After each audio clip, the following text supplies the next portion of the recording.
Ladies, if you keep questioning where you stand with him or why it always feels like you're constantly fighting for his attention or why it seems like it never makes you a priority in your life, well, I will be opening your eyes to a very painful secret today.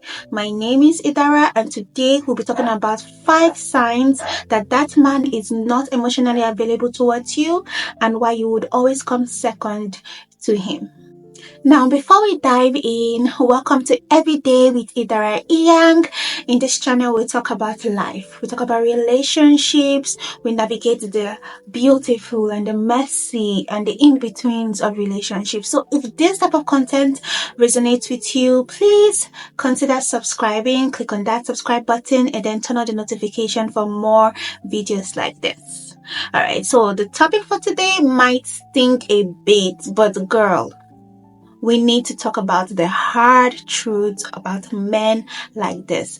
Men that seem emotionally available to their women. So let's get right into it. So sign number 1 is that he's hot and cold. Now, what does that mean? For example, you meet a guy today and he's like all over you. He's texting you, sending you good morning text. He's sending you, oh, hello, beautiful. Have you eaten? How is your day going? It basically keeps on communicating with you back and forth throughout 247. And then the next minute, he's cold, he's withdrawn, he's not texting you, he's not trying to make dinner reservations or outing reservations. It's just hot.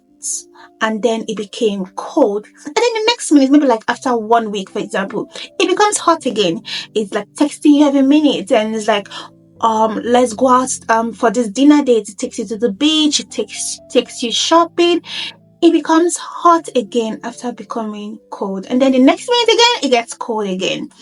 That is one sign that this man is not emotionally available towards you and he will never prioritize you or your relationship with him. Very, very important. I know it's similar to love bombing, where when a guy does something bad towards you, or even if it could also be a girl in a relationship where the man or the woman treats you bad for a while and then the next thing they love bomb you. They do all the right things. They say all the right things. You know, in order, the underlying reward during that period of time is that they want you to respond by giving them attention. All right, and the attention could be in different forms. It could be they want someone to talk to, they want someone to spend their time with, they want someone to sleep with. You understand? And once they get that, they're off again. They're off somewhere else with some other woman, basically gallivanting and cheating and all that. All right, so that's the idea. They're hot to get something from you, get attention, love, sex, and all that from you, and then the next thing they get cold for like 1 week, 2 weeks, 1 month, and then the next minute they're back again hot. So the important thing is that you recognize this, because if you recognize this, you'll be able to say no to it. You'll be able to stop them when they get cold and then try to come back to you. I want you to recognize that, okay? So that's sign number 1. Let's go on to sign number 2. Future talks makes this man very uncomfortable. So for example, you meet each other and so both of you are working, okay, or both of you are in school, university, and then you're asking, okay, where do you see this relationship in the next 2 years or 3 years? Because by then we would have both graduated, or by then we would have both saved up enough money. Do you think we should get married? We should move in together? We should own properties together? Or things like that. You're basically asking him his future plans, and then those questions make him uncomfortable. In fact, to be honest, I prefer someone that will just come out straight and tell you their mind, even if it's not something that will make you happy.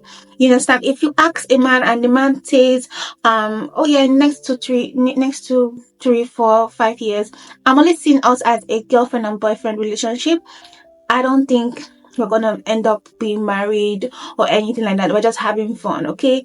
And then let you do what you want to do with that information. I would prefer that. It might be hurtful, but not the one that you're asking, okay, should we move in together, or should we Although honestly, for me, I rather you don't move in together until you get married. But I mean, to each their own. Okay, so certain people see moving together as a big step. So if that is a big step towards for you, then fine. You're probably asking, should we move in together? Should we get married and all that? Are we going to be ending up spending our lives together? And this guy is not saying yes, but he's also not saying no. It's like, oh, I don't know the future. I don't know what the future holds, so don't ask me questions like that. They try to make it sound sensible, like nobody knows how the future is going to be. But my dear, there are decisions you can make that can make the future become what you want it to be. If you decide that, oh, I want to marry this girl, it's a decision you've made. It's not the universe that will make that kind of thing to come to pass if you don't decide to make it to come to pass. So they make it, I don't know if you've listened to those type of guys, because I've heard those type of replies from guys. They make it sound so reasonable and very logical, like nobody can control the future, nobody knows what the future holds, and I don't want to promise you something I cannot do. But yet they don't want you to leave either. It's not like they're just telling you, girl, I can't marry you, so choose what you want to do, stay or leave. They don't give you a yes, but also don't give you a no, so that you stay there stuck. And most times, if that lady ends up staying, they end up staying till the man is tired, done, frustrated with the whole thing, and then he ends up maybe meeting another girl that he probably fancies, and then he ends up marrying that girl after dating that girl for like 2, 3, 4, 5, 6 months. You understand? So please, girls, if that man becomes uncomfortable after you have brought up the issue of what does our future look like, pack your load and run. Run, run, run. All right. Now let's go on to sign number 3. Sign number 3 is if you always find out that you're always the one initiating everything. Okay, and it's very, very, very big, because I know some relationships probably started that way, where the girl is the one that does the pursuing, the initiating and everything. But most times when you look at relationships like that, at the beginning the man is the one initiating. It's like he's the one that collected your number, he's the one that's planning up dates, he's the one that's just planning things, around in order to spend time with you. You understand? But then all of a sudden, maybe like 1, 2 months later, you realize that this man does not want to do anything with you. You want to spend time with him, but you always have to be the one initiating, making out plans. Oh, can I meet up with you here? Can you come over to my house? Or can you let's go out on this beach date or this dinner date? Oh, I have this wedding that I want to go to. Can you be my plus one? But when he has a wedding to go to, it goes without asking you to be his plus one. No, things like that. When you start noticing that you are the one that have to initiate contact, that if you don't initiate, people will not see each other, people will not spend time together, my girl, run. Pack your load, dust your feet, and run, because it's bad news. Bad news, okay? That man is not emotionally available towards you, and you would never become priority in his life. Sign number 4 is that it keeps you separate from his real life. It's like when you look at the whole of his life, it's like you are in one compartment and then the rest of his life is in the other compartment. So you know this by you've been dating for months, probably even years, and you've never met his friends. You've never met or spoken to his brother or sister or dad or mom. You don't even know where he works. I mean, he has told you where he works, you have the address, but anytime you want to, probably like, oh, babe, can I drop this lunch at your workplace? It's a big no. If I told you even come, he would prefer to meet you outside his workplace, because he doesn't want you to meet his co-workers. You are a separate part of his life, because it doesn't intend to be with you for a long time. You're a short-term course. All right, you're not a long-term course. So you meeting people that are important in his life is going to be very stressful for him. So when you notice that you are separate from his real life, girl, is not emotionally available to you. Then the fifth and final sign that this man is not emotionally available towards you is that your feelings don't count. You know how when you're in a relationship, and of course nobody's perfect, and sometimes we even do things to each other that they are not, those things are not bad. It's just that we are brought up differently and we prefer for those things to be done in a different way. So you express to your partner that, oh, this thing that you did hurts me, or this thing that you did, I prefer you did it this other way.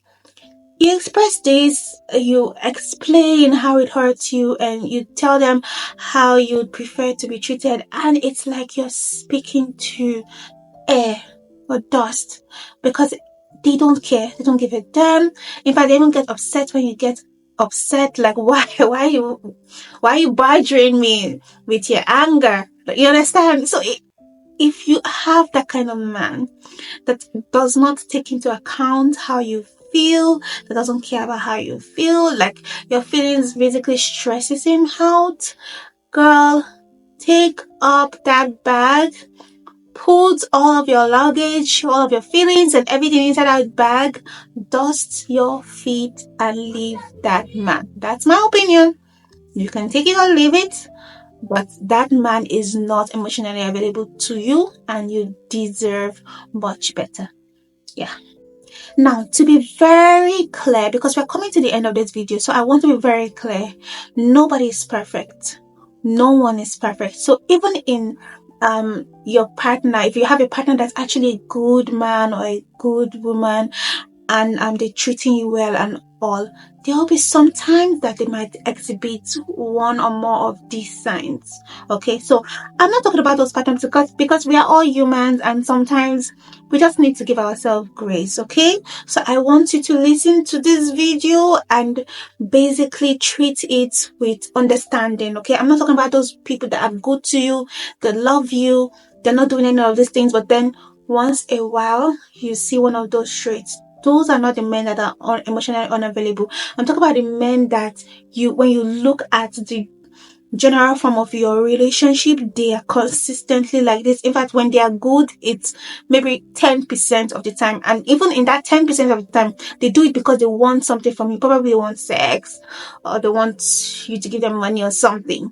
They become nice and good towards you. Not those kind of people. I mean, those are the people that I'm talking about. Okay, if you have someone like that, I want you to understand that you cannot love anyone to become emotionally available towards you. You are fighting a lost battle. So I want you to look at your relationship, look at these 5 signs, and decide what you will and will not take in your life, and then make the decision from there. I'm not going to ask you to do anything that you don't want to do. Just decide based on what you see. All right, but thank you for watching this video. Like I said, I make videos like this on this channel, so don't forget to click on the subscribe button and click on the notification button for more of this type of videos. This would actually help my channel actually grow bigger and bigger. So thank you for watching, and bye.